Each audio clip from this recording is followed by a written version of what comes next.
Assalamualaikum warahmatullahi wabarakatuh.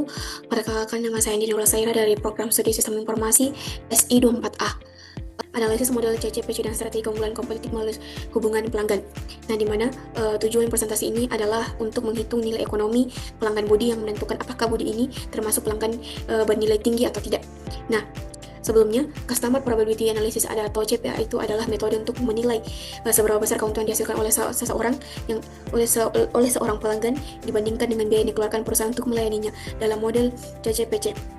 Nah, penilaian tidak hanya melihat pembelian langsung, tapi juga memperhitungkan nilai tidak langsung seperti referral, advokasi merek, dan kontribusi lain yang memberikan dampak ekonomi.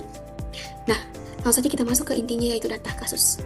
Di sini, berdasarkan soal, Budi itu melakukan beberapa aktivitas selama satu kuartal, di mana Budi membeli produk X, yaitu sebanyak 2 unit dengan total Rp300.000, dan produk Y 1 unit dengan total Rp300.000. Nah, selain itu, Budi juga merekomendasikan 2 teman yang masing-masing bertransaksi senilai Rp200.000. Budi juga membuat satu ulasan positif dengan jangkauan 500 orang dengan engagement rate-nya itu 4%. Nah, serta nilai konversinya itu sebesar 2.000 per engagement. Nah, terakhir, Budi juga memberikan feedback produk yang menghemat biaya riset sebesar Rp100.000. Nah, selain data tersebut, perusahaan juga memiliki biaya akuisisi, biaya layanan, juga retensi untuk dipakai menghitung nilai CCPC-nya. Nah, langsung saja kita masuk ke perhitungannya. Perhitungan nilai P. P itu adalah pendapatan langsung dari pembelian pelanggan. Nah, di mana Budi itu membeli produk X sebanyak 2 unit dengan harga Rp150.000 dengan total Rp300.000. Nah, produk Y Rp300.000 dengan 1 unit dengan totalnya itu Rp300.000. Maka P sama dengan Rp300.000 ditambah Rp300.000 sama dengan Rp600.000. Nilai P itu menunjukkan pendapatan yang benar-benar berasal dari transaksi pembelian Budi selama periode analisis. Nah, selanjutnya kita masuk ke perhitungan nilai A dan R. Nah, sebelum itu, R adalah nilai referral, di mana Budi mereferensikan 2 teman yang masing-masing melakukan transaksi sebanyak 2 dengan total Rp200.000. Maka R-nya itu sama dengan 2 itu teman dari jumlah temannya dikali dengan Rp200.000 sama dengan Rp400.000. Referral ini penting karena pelanggan yang datang melalui rekomendasi biasanya memiliki peluang konversi yang lebih tinggi dan biaya akuisisi yang lebih efisiensi. Nah, selanjutnya ada nilai A. Nilai A ini adalah nilai advokasi merek, di mana Budi itu membuat satu ulasan positif di media sosial dengan target jangkauannya itu 500 orang dan engagement rate-nya itu 4%. Maka 500 dikali 4% sama dengan 20 engagement. Tapi jika setiap engagement itu bernilai 2.000, maka A sama dengan 20 dikali dengan 2.000 sama dengan Rp40.000. Nah, nilai ini menunjukkan manfaat promosi yang muncul dari aktivitas sukarela pelanggan dalam memperkuat brand. Nah, selanjutnya kita masuk ke perhitungan nilai L dan NTL-nya. Baik, sebelum itu, L itu adalah kontribusi tidak langsung. Budi memberikan feedback produk yang menghemat biaya riset sebesar Rp100.000, maka diketahui bahwa L-nya itu sama dengan Rp100.000. Kontribusi seperti ini penting karena pelanggan tidak hanya membeli tetapi juga membantu perusahaan meningkatkan kualitas produk dan juga mengurangi biaya pengembangan. Nah, selanjutnya kita menghitung NTL-nya, di mana NTL itu adalah total nilai tidak langsung yang diberikan pelanggan dengan rumus NTL sama dengan R tambah A tambah L, di mana di sini ada rumus umumnya. Kita substitusilah nilai dari R, A, dan L-nya, di mana nilai R-nya itu Rp400.000 ditambah Rp40.000 ditambah Rp100.000 menghasilkan nilai Rp540.000. Artinya, selain membeli produk, Budi juga menciptakan nilai tambah sebesar Rp540.000 dari referral, advokasi, dan juga feedback. Nah, selanjutnya kita masuk ke menghitung nilai B dan juga CCPC nilainya. Nah, finalnya, yang kali itu menghitung nilai B, di mana B adalah total biaya pelanggan yang terdiri dari biaya akuisisi, layanan, dan retensi.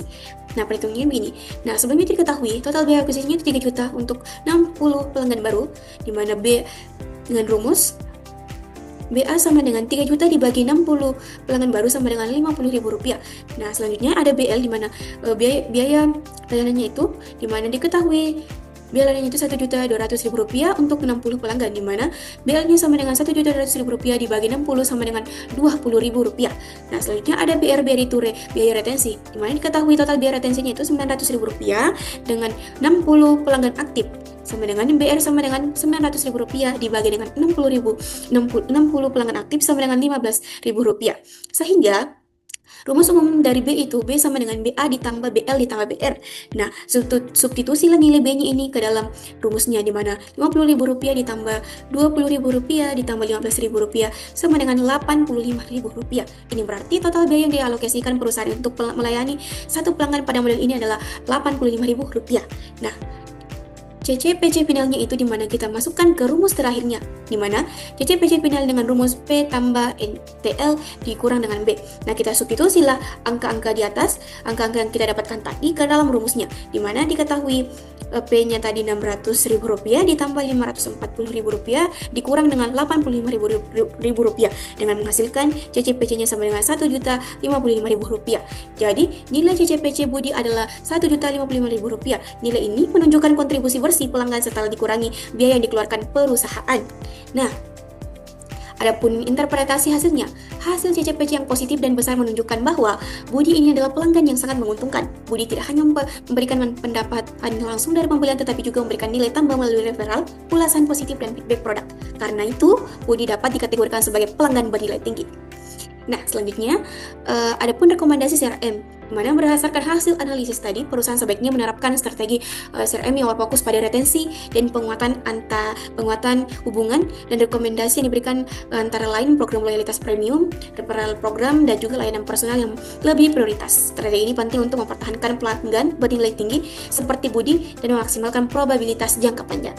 Nah, dapat disimpulkan bahwa model CCPC ini membantu perusahaan melihat nilai pelanggan secara lebih komprehensif, tidak hanya dari transaksi langsung, tetapi juga dari kontribusi tidak langsung. Berdasarkan perhitungan, Budi memiliki CCPC sebesar Rp1.055.000, sehingga termasuk pelanggan bernilai tinggi yang layak dipertahankan dan dikembangkan hubungannya. Baik, itulah tadi hasil presentasi saya. Mohon maaf Bu jika ada kekurangannya. Dengan tugas ini saya sangat berterima kasih dapat membantu pemahaman saya tentang cara menghitung CCPC ini. Ternyata CCPC ini merupakan cara menghitung bagaimana kontribusi pelanggan terhadap perusahaan. Sekali lagi mohon maaf. Wabillahi taufiq wal hidayah. Wassalamualaikum warahmatullahi wabarakatuh. Terima kasih Bu.